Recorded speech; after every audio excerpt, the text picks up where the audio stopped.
What's going on, you guys? Just wanted to do a quick video, okay? Kind of random, but I was doing some thinking. This week, I've been kind of active. I threw out the video for the Golovkin Danny Jacobs fight. I've been doing some videos on Kell Brook and Errol Spence and everything, and then, I've been reading all the comments, and I was doing some thinking, right, about some of these fights and how people criticize the boxers for looking sloppy or not having a great performance. And I wanted to I wanted to bring something to you guys' attention for the guys that have not noticed or have not noticed, because when a fighter is very dominant, when he struggles in a fight, we always criticize what he did in that fight to not look so good, not look as dominant as he normally is. Especially a lot of these undefeated fighters, they get this the worst. Either the undefeated fighters or the pound for pound fighters or the guys that haven't lost in a very long time. Guys like that get it the worst. All right, when they don't look dominant and they're usually looking dominant, or if they expect to knock somebody out early, or if the fans are not expecting you to lose rounds or struggle a little bit, we tend to criticize these boxers. And I think sometimes we forget that some of these fighters probably go into a fight with a game plan, and they're saying, listen, no matter how ugly it looks, okay, no matter how ugly, or if you're losing rounds early, or whatever, this is the plan and we're going to stick to it. Okay, no matter what the crowd and the judges, the commentators, this is our plan. This is what we're going to do to win this fight. All right, because for this specific opponent, this is what we knew we need to do to secure the win. All right, regardless of what we think, because at the end of the day, if you win the fight, you win the fight. That's all that matters. I mean, as a fan, of course, I wanna enjoy the fight. I want to see good performances and stuff like that. But I'm not the fighter. I'm the fan.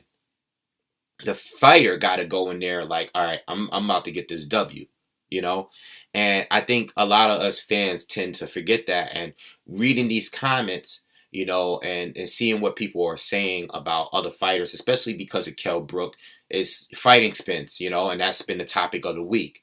And then now this week you have Golovkin and Jacobs fighting this Saturday. And, when we look at Golovkin, we criticize Golovkin and say, well, look at how he looked against Kell Brook. Or we criticize Kell Brook and they say, oh, look at how he looked. And I'm gonna give you a lot of examples, all right? Because I've been thinking about it. And the thing with Gennady Golovkin and Gennady Golovkin when he fought Kell Brook, we forget that he stopped this guy in 5 rounds.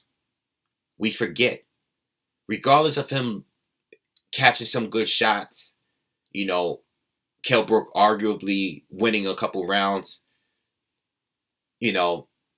We forget that Gennady Golovkin still was able to stop him in 5 rounds, just as early as any other fighter. Maybe that was a game plan. I didn't see any adjustments. Gennady Golovkin went in there. He was overly aggressive. We say he didn't box in that fight, but he was still able to get him out of there in 5 rounds. Regardless of what Brook did, regardless of what he landed, Golovkin was still able to stop him in 5 rounds. And we forget. Another example, Deontay Wilder for Gerald Washington. Now, I didn't make a post-fight video, but I was watching the fight live. Live, like on TV, and I was tweeting through the fight.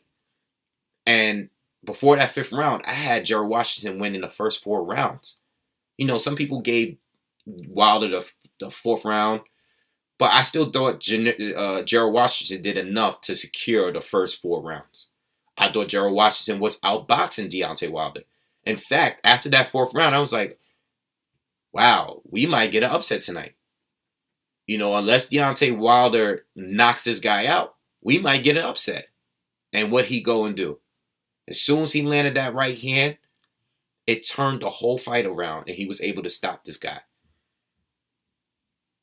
And now we look at it, the critics are saying, well, look at what Gerald Washington did. You know, Gerald Washington, who is he? How is he outboxing Deontay Wilder? Now, he never had Wilder hurt or anything. He didn't knock Wilder down. Yeah, Wilder was losing the earlier rounds. You know, I mean, most people thought that, you know. At least most people that I interacted with or I read comments or whatever. But he still got the job done without making much adjustments. I mean, maybe the game plan was for him to go in there and land that right hand and get him out of there. Maybe that, I mean, that's what he does in most of his fights. But even with him losing rounds like the way he did, he still stayed composed and still went through with the plan and got him out of there in the 5th round, just like Golovkin did to Brook. Now, it wasn't pretty. No, he wasn't dominant. No, he wasn't winning rounds. But he still got the job done. You know? Another fight, you know, Lomachenko and Salido. Remember that fight, you know? Salido came in overweight. He was weighing as much as a welterweight that night. You know? Everybody thought Lomachenko was going to win that fight. You know? Salido came in, was going, you know, low blows. He's being aggressive. He was fighting dirty. And it didn't matter. But because he won the fight. It didn't matter. He knew he was fighting a guy that was inexperienced as a professional. How dare this kid come in and fight me in his 2nd fight for a title? I'm going to go in there and I'm going to get the win. And he did it by any means necessary. No, it was not a pretty fight. No, it was ugly. Yeah, Lomachenko finally started to come back at the very end of the fight. But it was too late by then. Lomachenko was on mute 75% of that fight.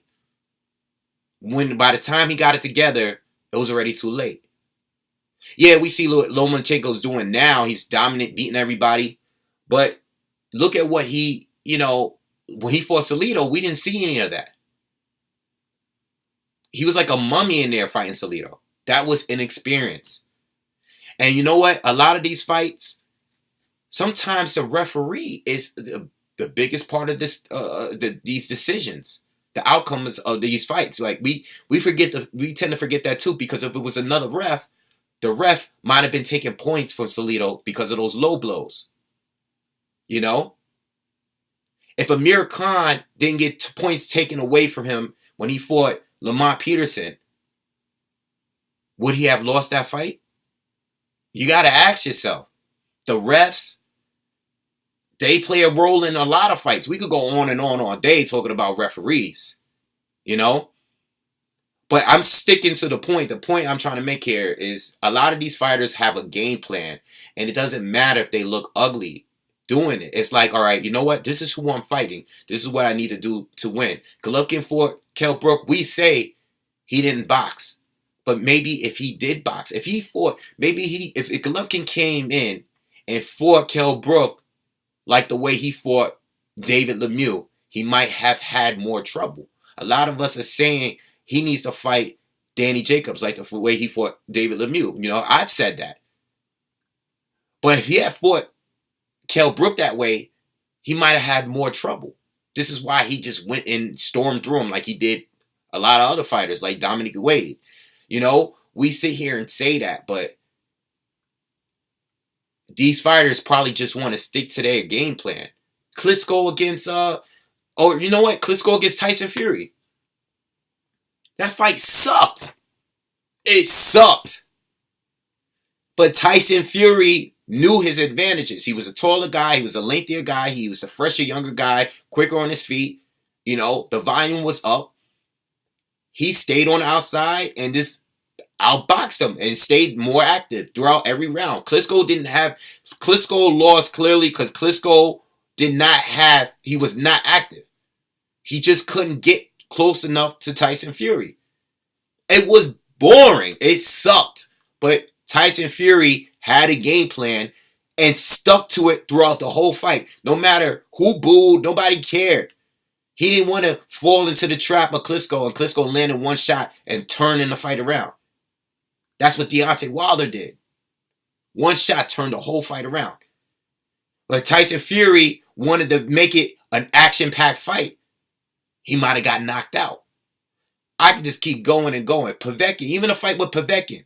Klitschko went in for Povetkin, leaned on him all day. And that's another fight where I could say if it was a different referee, it would have been a different outcome. He knew Povetkin was had to be in the inside, had to get close to him, had punching power. And Klitschko, whenever this guy was on the inside, he just leaned on him, held him, and then outboxed him on the outside. Over and over and over again, the whole fight. It looked ugly, but he got the W.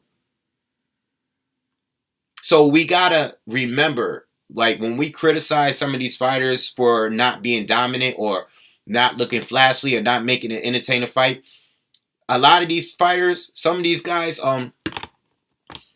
just like when Klitschko fought Pulev, it was great because it was an action. It was just knockdown after knockdown. I was into it when I was watching it. I remember watching it. I was into it. It was great, because they both stood right in front of each other, and Pulev was trying to land bombs. I remember he hurt him with a jab early. A lot of people didn't notice that, but Klitschko was landing bombs, and every time he landed something, it knocked him down. It was just a very entertaining fight. We're not going to always get those kind of fights because Klitschko fought a guy in Povetkin that he felt was a little bit more dangerous and needed to be close to him in order to hurt him. And if we had a different ref that fight, the ref would have been like, all right, this is the last one. If you hold, I'm going to take points.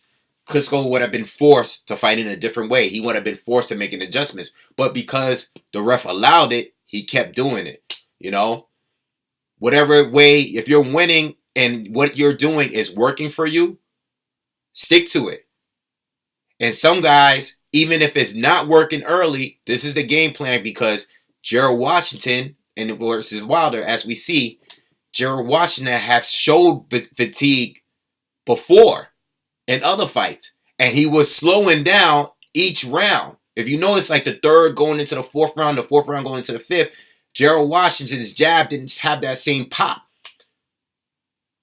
And Deontay Wilder found the opening when he got inside, threw that quick right hand, and he went down, and that changed the whole fight.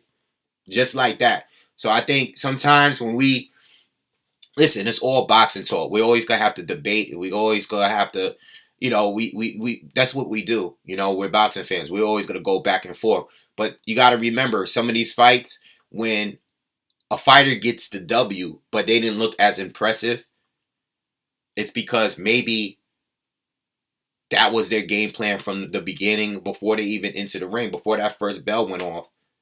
That was probably their game plan. Sometimes certain fighters got to look sloppy to take certain W's, certain wins home. They got to do it. That's what Salido did in that fight against Lomachenko. And nobody else had beaten Lomachenko since Salido did. No one's barely even won a round against this kid. So anyway, kind of random, but, I just want to share my thoughts on that. Let me know what you guys think. If you haven't already, make sure you subscribe as well. And I'll see you guys on the next one. Peace.